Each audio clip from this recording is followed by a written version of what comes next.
For the original series parallel circuit, the electrical properties of the capacitor remain unaltered. A charging capacitor experiences an initial spike of 60 milliamperes, which decays to 0 over 10 milliseconds.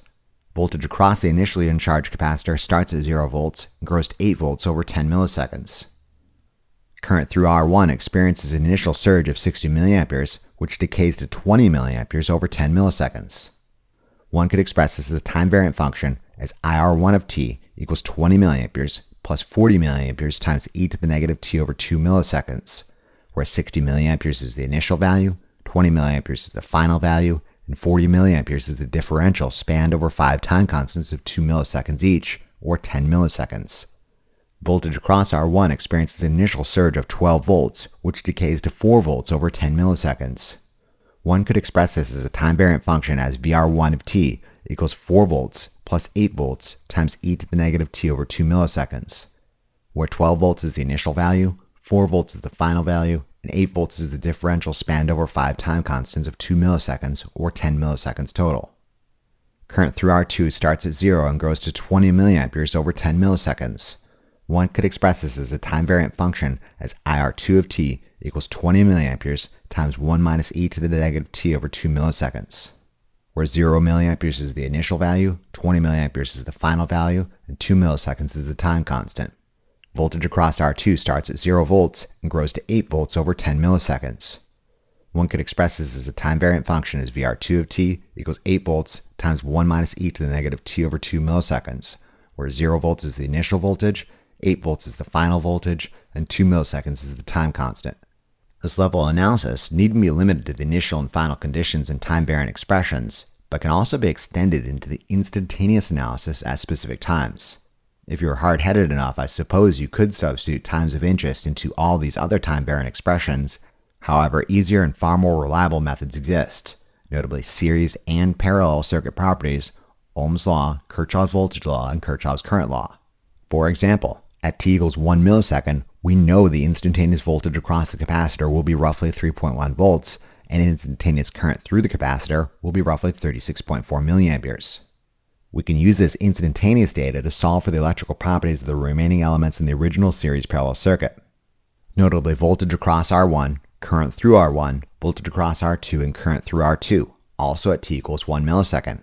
If you are up to the challenge, which you should be, by all means, pause the lecture and try this on your own using only series parallel circuit analysis skills and resist the temptation of substituting 1 millisecond into the time-variant expressions.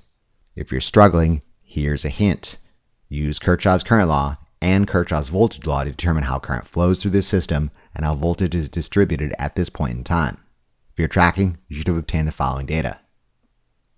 Current through elements in series is the same. Voltage across elements in parallel is the same. These are the most fundamental circuit analysis properties, and they will remain true for all applications, steady state or time variant. An application of Kirchhoff's current law to the original series parallel circuit demonstrates that t equals 1 millisecond, source current must travel through R1. Then it splits into two paths, one going into the capacitor and the other through R2. Source current equals I1, which equals IC plus I2. We know at t equals 1 milliseconds, IC happens to be 36.4 milliamperes. This is one known piece of a larger puzzle. An application of Kirchhoff's voltage law for this loop in red demonstrates that the rise induced by the source is equal to the voltage drop across R1 plus the voltage across the capacitor. E equals V1 plus Vc.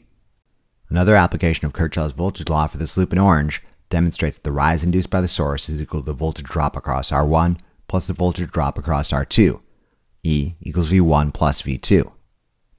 Finally, another application of Kirchhoff's voltage law for this loop in yellow demonstrates that the voltage across the capacitor will be equal to the voltage drop across R2. Vc equals V2. These analyses imply that the capacitor and R2 are in parallel with one another, and the instantaneous voltage across them will be the same. We happen to know at t equals 1 milliseconds, the voltage across the capacitor is 3.1 volts. This is yet another known piece of a larger puzzle. This implies at t equals 1 milliseconds, V2 also equals 3.1 volts. An application of Ohm's law demonstrates that R2 will draw roughly 7.9 milliamperes of current. Given we know IC to be roughly 36.4 milliamperes at t equals 1 milliseconds, an application of Kirchhoff's current law demonstrates that R1 must be experiencing 7.9 plus 36.4, or roughly 44.3 milliamperes of current. An application of Ohm's law demonstrates that R1 will experience a voltage drop of roughly 8.9 volts at t equals 1 milliseconds. Let's check our work. If both Vc and V2 equal 3.1 volts, and V1 equals 8.9 volts, does the summation of these two equal the rise induced by the source? Indeed they do. 8.9 volts plus 3.1 volts equals 12 volts. In summary, at t equals 1 milliseconds, Vc equals 3.1 volts, IC equals 36.4 milliamperes, V1 equals 8.9 volts, I1 equals 44.3 milliamperes, V2 equals 3.1 volts, and I2 equals 7.9 milliamperes.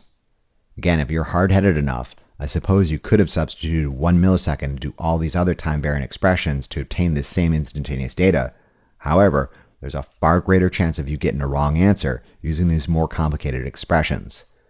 I am sincerely recommending you limit yourself to the application of easier and more reliable skills you've had ample practice with by now, notably series and parallel circuit properties, Ohm's law, Kirchhoff's voltage law, and Kirchhoff's current law. As a challenge to the viewer, I invite you to solve for the electrical properties of the remaining elements in this series parallel circuit, notably voltage across R1, current through R1, voltage across R2, and current through R2 at t equals 1.962 milliseconds, an occasion in which we know the instantaneous voltage across the capacitor to be 5 volts and instantaneous current through the capacitor to be roughly 22.5 milliamperes. By all means, pause the lecture and try this on your own. If you're tracking, you should have obtained the following data. At t equals 1.962 milliseconds, Vc equals 5 volts, as does V2 because they are in parallel with one another. This means the remaining 12 volts minus 5 volts, or 7 volts, must appear across R1. An application of Ohm's law demonstrates that R1 experiences 35 milliamperes of current at t equals 1.962 milliseconds. This would also be the source current for this system. If we know IC to be 22.5 milliamperes at t equals 1.962 milliseconds, an application of Kirchhoff's current law demonstrates that R2 experiences 35 minus 22.5, or the remaining 12.5 milliamperes of current. Let's check our work. An application of Ohm's law demonstrates that with 5 volts across a 400 ohm resistor, it would indeed draw 12.5 milliamperes of current. Let's try another illustrated example problem, this one not nearly as detailed as the last. All I want you to do is come up with Thevenin's equivalent circuit seen by this capacitor and then model the charge process for the capacitor. The circuit consists of a 24 volt DC source, a switch that closes at t equals 0, R1 a 250 ohm resistor, R2 a 750 ohm resistor, R3 a 500 ohm resistor, and a 12 microfarad capacitor. To keep this problem interesting, note the capacitor is initially charged up to negative 5 volts at t equals 0. If you need a task list, here it is. Determine the Thevenin's equivalent circuit seen by the initially charged capacitor. Determine the time constant for the charging process. Determine the initial conditions for the capacitor. Determine the final conditions for the capacitor. Determine the time-varying expressions for voltage across the capacitor and current through the capacitor. And finally, draw plots of voltage across the capacitor and current through the capacitor for a full charge of 5 time constants. By all means, pause the lecture and try this on your own. If you're tracking, you should have obtained the following data. The Thevenin's equivalent circuit, seen by the initially charged capacitor, is an 18 volt DC source in series with a 687.5 ohm resistor. The time constant for the Thevenin's equivalent circuit is 8.25 milliseconds. At t equals 0, voltage across the initially charged capacitor is negative 5 volts. An application of Kirchhoff's voltage law demonstrates that 18 volts minus 5 volts, or a 23 volt differential, appears across the Thevenin's equivalent resistor at the onset of the charging process. An application of Ohm's law demonstrates that the capacitor experiences an initial surge of approximately 33.5 milliamperes of current. After 5 time constants, in this case 5 times 8.25 milliseconds or 41.25 milliseconds, the fully charged capacitor will experience an 18 volt differential. Current through the fully charged capacitor will be 0 amps. Current through the capacitor as a function of time can be modeled as IC of t equals 33.5 milliamperes times e to the negative t over 8.25 milliseconds, where 33.5 milliamperes is the magnitude of the initial current surge and 8.25 milliseconds is the time constant. The plot of current through the capacitor as a function of time demonstrates it experiences an initial spike of 33.5 milliamperes and then drops to 0 by 41.25 milliseconds. Voltage across the capacitor as a function of time could be modeled as Vc of t equals 18 volts minus 23 volts times e to the negative t over 8.25 milliseconds, where negative 5 is the initial voltage, 18 volts is the final voltage, 23 volts is the initial differential, and 8.25 milliseconds is the time constant. A plot of voltage across the capacitor as a function of time demonstrates that it starts out at negative 5 volts, crosses 0 volts and into positive territory at some as of yet unknown time, and then grows to 18 volts by 41.25 milliseconds. Using these plots and time-varying expressions, one could solve for electrical properties at specific times and solve for time values that satisfy specific conditions. As an exercise to the viewer, I invite you to solve for the instantaneous voltage across the capacitor and current through the capacitor at t equals 10 milliseconds, just a little past one time constant into the charge process. Additionally, see if you can solve for the time voltage across the capacitor reaches 0 volts. At this same time, determine the instantaneous current through the capacitor. By all means, pause the lecture and try this on your own. If you're tracking, you should have obtained the following data. Substituting 10 milliseconds into the voltage across the capacitor as a function of time equation yields an instantaneous voltage of roughly 11.2 volts. We could substitute 10 milliseconds into the time-varying expression for current through the capacitor as a function of time. However, we can also use much simpler and more reliable tools like series circuit properties, Kirchhoff's voltage law, and Ohm's law. Given an instantaneous 11.2 volt differential across the capacitor, this means 18 minus 11.2, or the remaining 6.8 volts, must necessarily appear across the Thevenin's equivalent resistor. A quick application of Ohm's law demonstrates that approximately 10 milliamperes of current must be flowing through the Thevenin's equivalent resistor, and by extension, 10 milliamperes of current must also be flowing into the capacitor because they are in series with one another. Our second example is asking us to determine the capacitor has been charged up to 0 volts. 0 volts equals 18 volts minus 23 volts times e to the negative t over 8.25 milliseconds. What time value in milliseconds satisfies this condition? Most likely it will be much earlier than 10 milliseconds because we just demonstrated that at 10 milliseconds the capacitor will have been charged up to 11.2 volts. Algebraic manipulation yields a time value of roughly 2 milliseconds. If you want to go out 3 decimal places, you're looking at 2.022 milliseconds, extremely early in the charge process. To solve for instantaneous current at this same time, we could again substitute the same time of t equals 2 milliseconds in the time-varying expression for current through the capacitor as a function of time. However, we can also use much simpler and more reliable tools like series circuit properties, Kirchhoff's voltage law, and Ohm's law. Given an instantaneous differential of 0 volts across the capacitor, this means 18 minus 0 volts, or the remaining 18 volts must necessarily appear across the Thevenin's equivalent resistor. A quick application of Ohm's law demonstrates that approximately 26.2 milliamperes of current must be flowing through the Thevenin's equivalent resistor, and by extension, 26.2 milliamperes must also be flowing into the capacitor because they are in series with one another. Alright, if you survived that last illustrated example with your sense of dignity still intact, I hereby promote you to the rank of Guppy. This should fill you with a feeling of not necessarily pride, but rather less shame, for not only did this problem test your understanding of the capacitor charging process featuring Thevenin's theorem, but also tested your understanding of the capacitor charging process featuring an initial condition. Good work, Guppy. Good night, Guppy. Sleep well. I'll most likely kill you in the morning. Wait. Bonus round.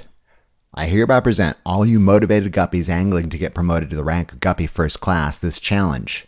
Given the behavior of the capacitor, as demonstrated using the Thevenin's equivalent circuit, see if you can use your understanding of series parallel DC circuit analysis to determine the following. Determine the initial conditions, the final conditions, and the time-varying expressions for the remaining elements in the original series parallel circuit. Notably the voltage across R1, the current through R1, the voltage across R2, the current through R2, the voltage across R3, and the current through R3. Additionally, solve for the instantaneous values for all these properties at exactly t equals 10 milliseconds. If you recall, this is an occasion in which we know the instantaneous voltage across the capacitor to be approximately 11.2 volts, and instantaneous current through the capacitor to be approximately 10 milliamperes. Finally, solve for the instantaneous values for all these properties when voltage across the capacitor happens to be exactly 0 volts at t equals roughly 2.022 milliseconds. This is an occasion in which we know instantaneous voltage across the capacitor to be exactly 0 volts and instantaneous current through the capacitor to be approximately 26.2 milliamperes. If you're struggling with this bonus round exercise, here's a hint that you should not need. Make use of the previously obtained values for the capacitor at the initial, final, and specific instantaneous time states, and then use Kirchhoff's current law and Kirchhoff's voltage law to determine how current flows through the original series parallel circuit and how voltage would be distributed within it at specific points in time. You are on your own now, Guppy.